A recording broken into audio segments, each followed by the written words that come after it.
안녕하세요. 진리에 헌신하는 교회 잡다한 기독교 지식 TV입니다. 오늘은 구약 성경 가운데 이집트 역사와 성경과의 관계를 간단히 알려드리겠습니다. 이집트는 성경에서 애굽으로 불려집니다. 이집트 역사는 성경과도 밀접한 관계가 있죠. 창세기 12장에 아브라함이 큰 기근으로 내려간 지역이 이집트입니다. 그때 이미 이집트는 휘황찬란한 문화를 가지고 있었습니다. 이집트 역사를 구분하면 다음과 같습니다. 상고시대입니다. 1, 2 왕조이고요. BC 3100년도부터 2800년도까지입니다. 상이집트와 하이집트를 통일하고 통일국가체제를 갖추게 됩니다. 구왕국 시대입니다. BC 2800년도부터 2200년도까지이며 중앙집권국가로 성장하면서 피라미드 시대를 열게 됩니다. 기자라는 도시의 피라미드 또는 제4왕조 쿠푸왕의 대피라미드가 지어지게 됩니다. 이곳이 이집트의 제3의 도시인 기자라는 지역입니다. 여기에 이집트 제4왕조인 쿠푸왕의 대피라미드가 존재합니다. 그 다음으로 제1중간시대입니다. 2200년도부터 2000년도까지이며 혼란과 쇠퇴의 시기입니다. 중앙정부가 약화되고 지방 세력이 강화되었죠. 이때 BC 2091년도에 75세인 아브라함이 기근을 피해 이집트로 내려가게 됩니다. 중왕국 시대입니다. 2000년도부터 1780년도까지 시기이며 이집트 테베의 멘투호텝 2세에 의해 이집트가 재통일된 시기입니다. 문학과 예술이 발전하였고 국경이 확장되어 남쪽 에티오피아까지 확대된 시기입니다. 중왕국 시대에는 BC 1897년도에 요셉이 노예로 이집트에 팔려갔다가 BC 1884년도에 요셉이 이집트 권력 2인자가 됩니다. 제2중간 시대인 힉소스 시대에 요셉과 연결시키는 주장이 있으나 이는 성경 연대와 맞지 않습니다. 중왕국 시대가 훨씬 잘 어울립니다. 제2중간 시대인 1786년도에서 1570년도까지 시기입니다. 서아시아계 힉소스 민족이 이집트 북부를 장악하게 되죠. 기존 이집트인들은 남부 테베르를 중심으로 종속된 상태로 진행이 됩니다. 그러다가 신왕국 시대가 1570년도부터 1085년도까지 이어집니다. 이집트 테베의 아모스 1세가 힉소스 민족을 몰아내고 재통일을 하게 되죠. 이때가 이집트 역사상 가장 위대한 시대라 할 수 있습니다. 시리아 등 근동 지역까지 확장되고 하셉수트 신전, 카르나가의 탐문, 오벨리스크, 스핑크스 대로 등 유적들이 지금까지 남아 있습니다. 출애굽기 1장 8절을 보면 요셉을 알지 못하는 새 왕이라는 표현이 나오는데 이것은 제2중간 시대인 힉소스 왕으로 보여집니다. 출애굽기 1장 10절을 보면 히브리인들이 많아졌다는 말은 그만큼 힉소스 민족이 수적 열세로 인해서 이스라엘 민족이 이집트인과 손잡을 것을 두려워했기 때문입니다. 신왕국 시대를 더 자세하게 나누어 보겠습니다. 아모스 1세입니다. 힉소스 민족을 추방하고 이집트를 재통일하게 되죠. 아멘호텝 1세입니다. 하이집트 삼국주를 침략한 리비아 민족을 격퇴하게 됩니다. 여기 지도를 보시면 여기가 상이집트이고요. 여기가 하이집트입니다. 그리고 나일강 삼각주가 바로 이쪽 부분을 가리킵니다. 그 다음으로 투트모시스 1세입니다. 장군으로서 이집트 왕계에 등극하였으며 유프라테스 강 상류까지 공격하게 됩니다. 투트모시스 2세는 그리 유능한 통치자는 아니었던 것으로 보여집니다. 하셉수트입니다. 여왕으로서 화려한 통치를 한 파라오입니다. 데어 엘 바흐리의 하셉수트 신전이 유명합니다. 그리고 투트모시스 3세입니다. 역사상 가장 위대한 왕으로 카르나가의 탐문, 카르나가의 오벨리스크가 유명합니다. 이 지역이 테벳이고요. 데어 엘 바흐리의 하세수트 신전과 카르낙 유적지가 있습니다. 이것이 하셉수토 신전이고요.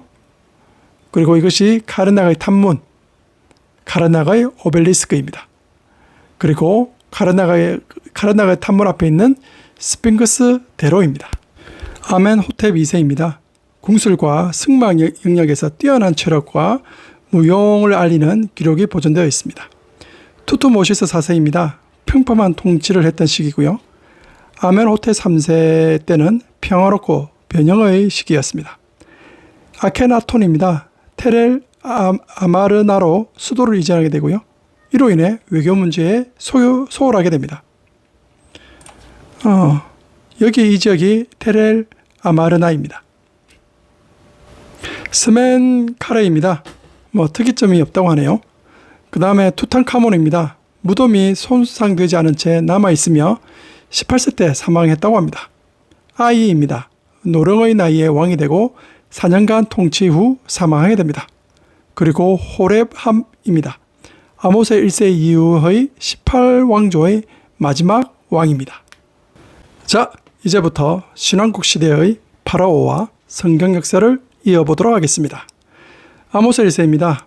출애굽기 1장 13절 14절에 이스라엘 노역이 가중되었다고 하는데 바로 아모스 1세 또는 아멘호텝 1세 때의 시기입니다. 그리고 아멘호텝 1세 때인 BC 1526년에 모세가 태어납니다. 그리고 투투모시스 1세 때 출애굽 1장 15절 이스라엘 남자아이 살해 명령이 떨어집니다. 그리고 투투모시스 2세 때 모세는 이집트 왕자로 성장하게 되죠. 하셉수투 여왕 때 모세는 40년의 궁중 생활을 마감하고 광야로 도망가게 됩니다. 이집트 역사상 가장 위대한 왕인 투투모시스 3세 때 이스라엘 노예 학대가 절정에 이릅니다. 앞에서 이야기한 것처럼 하셉수투 신전이나 투투모시스 3세 때의 카르낙 신전, 카르낙 오벨리스크, 카르낙 탐문 등 카르낙 탐문 앞에 있는 스핑크스 대로 등의 유적을 설명했는데요. 이런 거대한 유적을 지을 때 과연 누가 동원되었을까요? 고대시대의 노예는 경제의 가장 큰 축을 차지하죠. 지금으로 따지면 아마도 반도체 칩과 맞먹지 않았을까요? 이집트의 번영은 바로 노예가 그만큼 많았다는 것을 반증합니다. 이스라엘 민족이 바로 노예로 전락되어 이집트의 경제축이 됨으로써 이집트의 번영을 이끌었다고 단언할 수 있습니다. 그리고 아멘호텝 2세 초기에 모세가 40년 광야 생활을 마치고 귀환하고 BC 1446년 드디어 출애굽, 즉 이집트를 탈출하게 됩니다. 여기서 아멘호텝 2세에 대해서 간단히 설명해 드릴게요. 아멘호텝 2세는 호전적인 그의 성격에 비해 전쟁은 딸랑 3번밖에 일어나지 않습니다. 1450년, 1446년, 1444년. 그중 1444년 전쟁은 아주 미비한 전쟁이었으며 그 이후 전쟁을 일으킨 흔적이 없습니다. Why? 왜 그랬을까요? 출애굽기 14장 5절부터 28절을 보시게 되면 파라오는 전차 600대와 이집트의 모든 주의관들을 포함하여 이스라엘을 뒤쫓아갔으나 이스라엘 민족은 갈라진 홍해바다를 건너갔고 이집트 군인들은 홍해가 다시 넘쳐 수장되어 버립니다. 600대의 전차와 지휘관을 잃은 파라오는 이후 대규모 원정을 불가능하게 만들게 됩니다. 아멘호텝 2세 이후의 왕들을 보게 되면 특별하게 특이점이 없습니다. 왜 그랬을까요? 아마도 출애굽 사건의 큰 충격으로 그들은 더 이상 움직이지 않았기 때문입니다. 여기서 잠깐 이집트 10가지 재앙에 대해 알아볼게요. 첫 번째 재앙입니다. 나일강이 피로 변하게 되죠. 이집트의 급수를 강타하게 됩니다. 출애굽기 7장 14절에서 25절까지입니다. 나일강이 피로 변하여 물고기가 죽고 악취로 인해 사람들이 마시지 못하게 되죠. 나일강의 신 하피를 공격한다고 할 수 있습니다. 두 번째 재앙은 개구리 떼입니다. 여신의 다상을 조롱하는데요. 출애굽기 8장 1절부터 15절까지입니다. 개구리 떼가 이집트 전역을 덮게 되죠. 해산의 여신 헤카트를 공격하는 것입니다. 세 번째 이입니다. 출애굽기 8장 16절부터 19절까지입니다. 땅의 티끌이 이가 되어 사람과 가축에게 오르게 되죠. 사람들로 하여금 불쾌감과 이집트 우상 숭배를 하는 사제들의 청결에 대한 조롱입니다. 네 번째 재앙은 파리떼입니다. 출애굽기 8장 20절부터 32절까지인데요. 무수한 파리떼로 인해 이집트 온 땅이 황폐해지게 됩니다. 사람들로 하여금 질병을 옮긴다는 불쾌감을 가져오게 되죠. 다섯 번째 재앙은 전염병입니다. 출애굽기 9장 1절부터 7절까지인데요. 이집트의 가축, 즉 말, 나귀, 낙타, 소, 양 등이 죽임을 당하게 됩니다. 이집트 경제의 한 축인 가축에 대한 공격입니다. 여섯 번째 재앙은 악성 종기인데요. 출애굽기 9장 8절부터 12절까지입니다.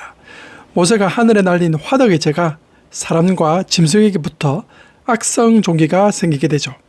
이집트 여우수로의 한계를 드러냅니다. 일곱 번째 재앙은 우박입니다. 이집트의 농작물을 겨냥하게 되는데요. 출애굽기 9장 13절부터 35절까지입니다. 우박이 사람과 짐승, 밭의 채소를 치고 들의 나무를 꺾게 되죠. 농업의 신들과 죽음의 신 오시리스를 공격한다 하겠습니다. 여덟 번째 재앙은 메뚜기 떼입니다. 출애굽기 10장 1절부터 20절까지인데요. 메뚜기 떼가 온 땅을 덮어 땅이 어둡게 되었고 밭의 채소와 나무 열매를 먹게 되죠. 이집트에게 혐오감을 주는 곤충입니다. 경제적 타격을 주게 되죠. 아홉 번째 재앙은 흑암입니다. 출애굽기 10장 21절부터 29절까지인데요. 3일 동안 사람이 서로 볼 수 없을 정도로 애굽이 어둠에 휩싸게 됩니다. 태양의 신 아몬-레에 대한 최고조의 공격이라 하겠습니다. 그리고 마지막 열 번째 재앙, 장자와 처음 난 가축의 죽음입니다. 출애굽기 11장 1절부터 12장 36절까지인데요. 파라오의 장자부터 옥에 갇힌 사람의 장자, 그리고 처음 난 가축이 모두 죽게 됩니다. 이것은 이집트의 살아있는 신 파라오에 대한 공격이라 하겠습니다. 자, 이스라엘 왕 솔로몬 시대에 대해서 말씀드리겠습니다. 출애굽 이후 500년 만에 이스라엘은 고대 군동지역의 막강한 나라로 성장하게 됩니다. 병거가 1400대, 마병이 12,000대, 전쟁 수행 가능 서기 남자가 100만 명이나 보유하게 됩니다. 그리고 열왕기상 3장 1절을 보게 되면 이집트와 이스라엘이 정략 결혼을 하게 됩니다. 그만큼 이스라엘이 이집트와 대등한 위치를 상정하게 됩니다. 이때가 바로 이집트 제3중간기인 21왕조의 여섯 번째 왕 시아문으로 확인이 됩니다. 그리고 열왕기상 10장 16절부터 17절을 보게 되면 금으로 만든 큰 방패가 200개, 작은 방패가 300개, 그래서 600세겔의 금으로 만들게 됩니다. 지금 가치로 환산하면 12억 원의 값어치가 된다고 하네요. 그러다가 이스라엘이 분열하게 됩니다. 열왕기상 11장 1절부터 13절을 보게 되면 솔로몬이 여호와 하나님의 말씀을 거역하여 이방 여인과 통혼하고 우상 숭배로 인해서 하나님의 진노가 이스라엘에게 미치게 됩니다. 그래서 이스라엘은 북이스라엘과 남유다로 분열하게 됩니다. 이로 인해 그동안 잠잠했던 이집트의 이스라엘 침공이 시작하게 되죠. 열왕기상 15장 25절부터 26절을 보시게 되면 남유다 르호보암 왕 5년인 BC 923년도에 이집트의 침공이 이루어지게 되고 성전과 왕궁의 보물 솔로몬 금방패를 탈취하게 됩니다. 이때 이집트 왕이 바로 시삭 또는 셰숑크 1세라고 하는데요. 이집트 제22왕조의 창시자입니다. 이후로 고대 군동지역에 막강한 영향력을 행사하게 되는 이집트로 성장하게 되죠. 하지만 이집트가 군동지역에서 세력이 약하게 된 결정적인 전투가 있었습니다. 바로 무기또 전투와 갈그미스 전투입니다. 이집트 제3중간기 26왕조 2대 왕인 누고 또는 네코 2세에 대해서 말씀드리겠습니다. 당시 국제 정세는 이와 같습니다. 그 당시 군동 지역을 다스리고 있었던 아수르 제국이 있었고요. 새롭게 반응하고 있는 바벨론 제국이 또 있었습니다. 그러다가 BC 612년 바벨론에 의해 아수르 제국의 수도인 니느웨가 함락이 됩니다. 그리고 BC 609년에 고대 도시 하란까지 바벨론이 점령하게 되죠. 이에 바벨론의 확대를 저지하고 아수르를 돕기 위해 이집트 왕 누고는 북쪽으로 진군하게 됩니다. 북쪽 유프라데스 강을 향하여 진군할 때에 이스라엘 왕 요시아가 무기또에서 이집트와 전투를 하게 되고 거기서 요시아 왕은 전사하게 됩니다. 사실은 무기또 또는 메기도는 이스라엘 최고의 요새로 많은 전쟁을 치렀던 장소이죠. 무기또 또는 메기도 전투로 인해서 이집트는 시간과 전력을 허비하게 됩니다. 이스라엘 남유다 16대 왕 요시아에 대해서 간단히 말씀드리겠습니다. 열왕기하 22장 2절을 보게 되면 요시아가 여호와 보시기에 정직히 행하여 그의 조상 다윗의 모든 길로 행하고 좌우로 치우치지 아니하였더라 라고 되어 있고요. 열왕기하 23장 21절에 보게 되면 이 언약책에 기록된 대로 너희 하나님 여호와를 위하여 유월절을 지키라 고 말씀하신 것처럼 그 당시 요시아의 종교개혁은 실로 이스라엘 남유다를 강하게 만들었습니다.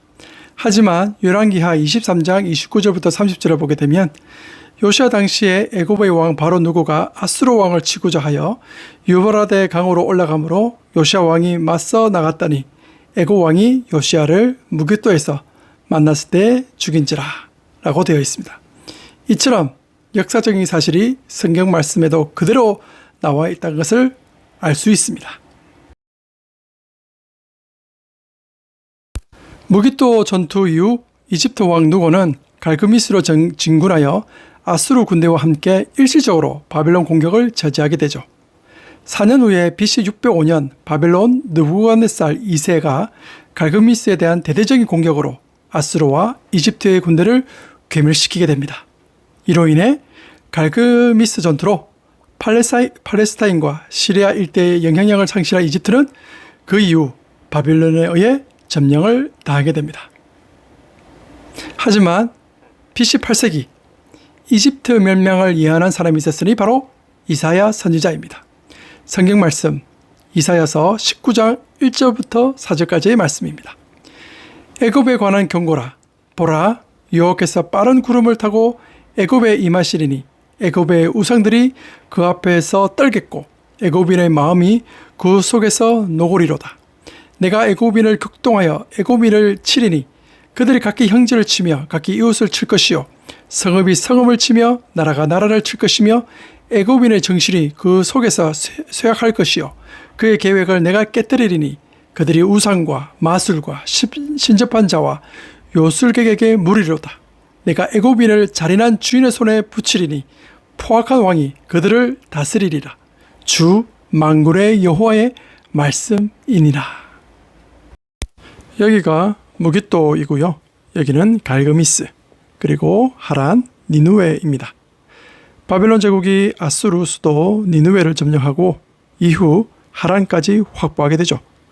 이에 이집트 왕 누고는 아수르를 돕기 위해 출정을 하게 됩니다.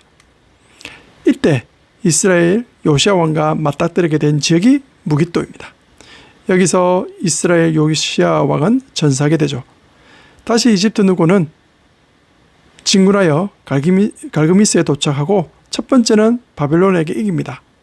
하지만 바벨론 느부갓네살 2세에 의해 대패를 한 이집트는 이후 바벨론에 의해 지배를 당하게 됩니다.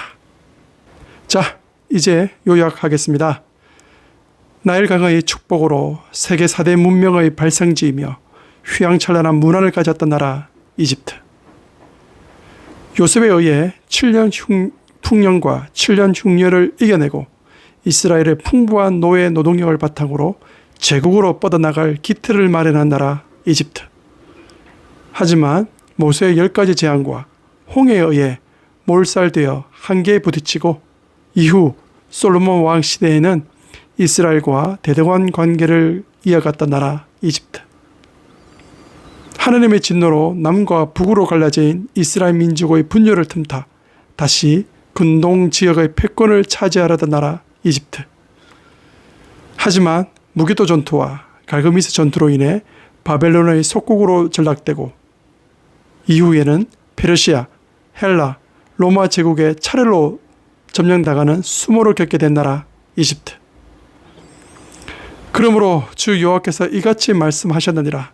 내가 칼이 내게 임하게 하여 내게서 사람과 짐승을 끌은즉 애굽 땅이 사막과 황무지가 되리니 내가 여호와인 줄을 그들이 알리라. 내가 스스로 이르기를 이 강은 내 것이라 내가 만들었다 하도다.